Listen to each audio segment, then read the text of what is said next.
I debate socialists all the time, and their only real comeback is, oh, that's not real socialism, or that's not real communism. Is there any way to really get around that and try to make them see that, look, just because your version of socialism, that magical fantasy land version of socialism, has not been tried, doesn't mean that socialism is an acceptable concept. Yes. So the problem is that you're arguing with them in terms of the effectiveness of socialism. So what that argument is, you say socialism doesn't work, it fails everywhere, it makes people poor and miserable, right? That's the argument. And then they go, but that's because it hasn't been properly tried, right? That's their comeback.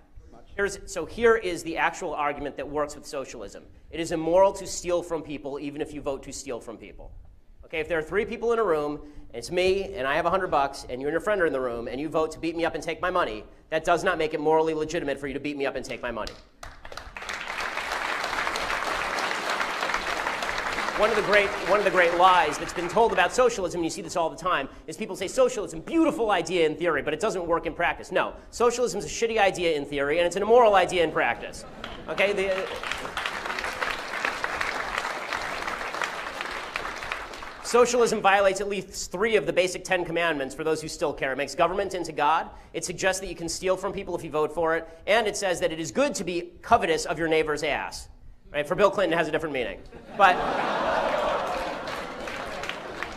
the problem for conservatives is we never actually argue on a moral level. We're constantly arguing on an effective level, on an efficiency level. And that's a problem because the left always argues on the moral level. In the end, they always say, sure, my ideas don't work, but they're fair.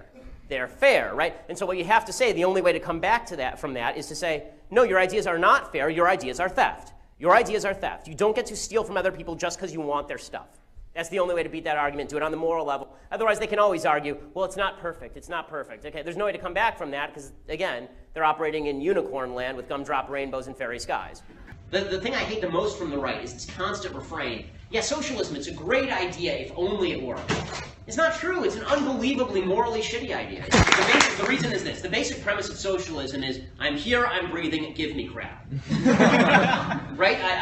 You have an obligation to care for me. I have a right to health care. I can force that doctor to go to medical school, expend $200,000, spend her entire life learning medicine, and then I can walk into her house and force her to provide me medicine. Right? Capitalism, by nature, is the opposite. Capitalism is the idea that I will starve unless I give you a good or a service that you want. Right? If I don't give you something that you want, I'm not going to eat tonight. It's forced altruism, effectively. Right? We have to have a trade. We have to come to some sort of consensus. I have to give you something cool, and you have to give me something cool. Right? It's great.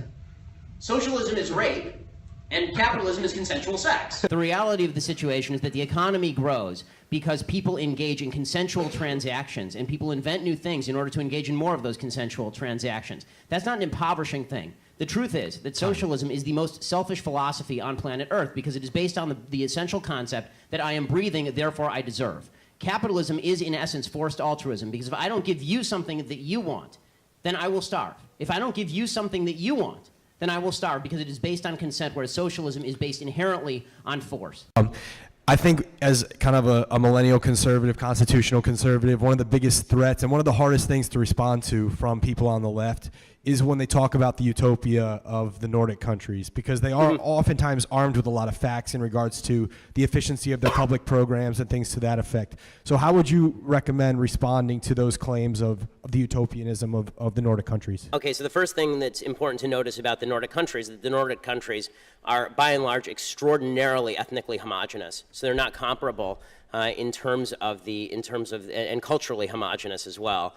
So Vermont looks a lot like Norway.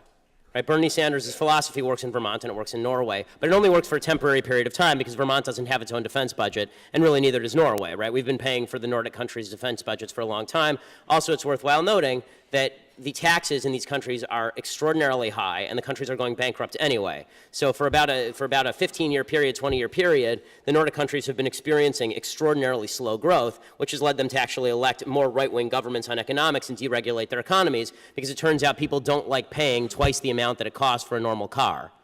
Right? The income tax rate in places like Denmark for middle-class people, not for upper-class people, for middle-class people is like 60%.